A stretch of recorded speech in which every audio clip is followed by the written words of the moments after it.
I could talk about honor. But you are here. You know enough about honor.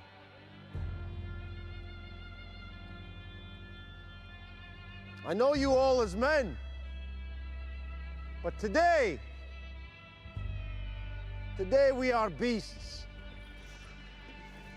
We fight for God, for honor, for country, for family, for yourselves. I do not care, so long as you fight!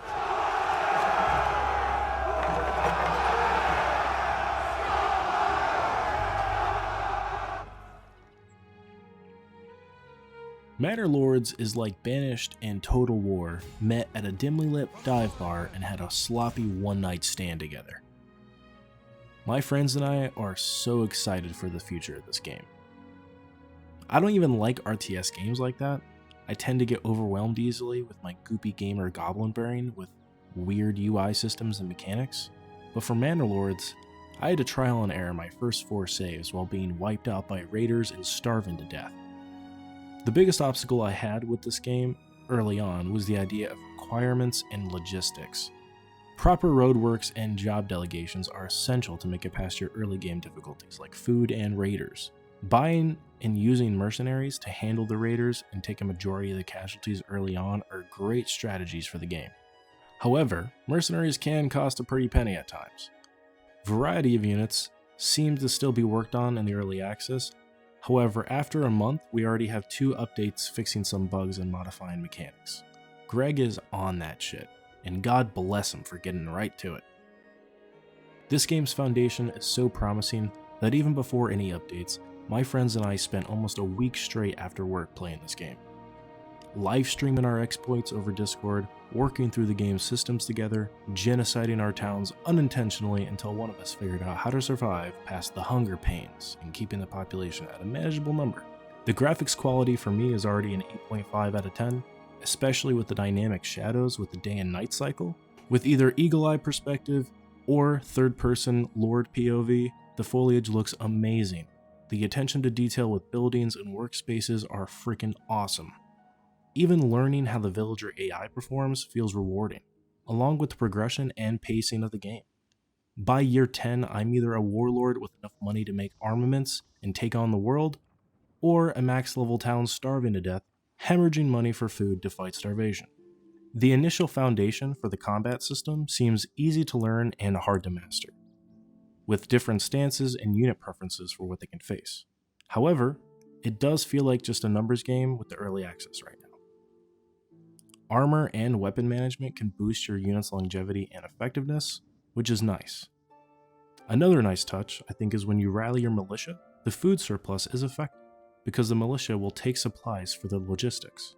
If you have them deployed for too long, they can starve to death from running out of food rations.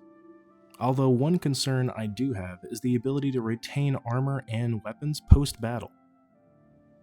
Adding an option to scavenge the battlefield for any usable weapons and armor would be freaking awesome. Potentially adding a job just for this purpose after a battle to scavenge and commemorate the ones lost with a little stone monument would be freaking sick. I haven't enjoyed an RTS game like this since Total War Thrones of Britannia, and if this game progresses steadily and becomes multiplayer, my life would be complete. Keep this game on your wish list and join me while we watch this game grow and into either a steaming pile of garbage or the next big thing for the RTS gaming industry to try and emulate. 2024 so far is a great year for video games. Cat Williams was right. Thanks for watching, subscribe if you enjoy the video, and let me know what you think about this promising early access game. Peace. Make sure homies are not making any more shields. Stop making shields, you fucking idiot! Stupid, stupid, Stupid, stupid. I want that man crucified. I told them 2 months ago to stop making shields. 2 whole months. Just can't stop joining. That's all he's doing.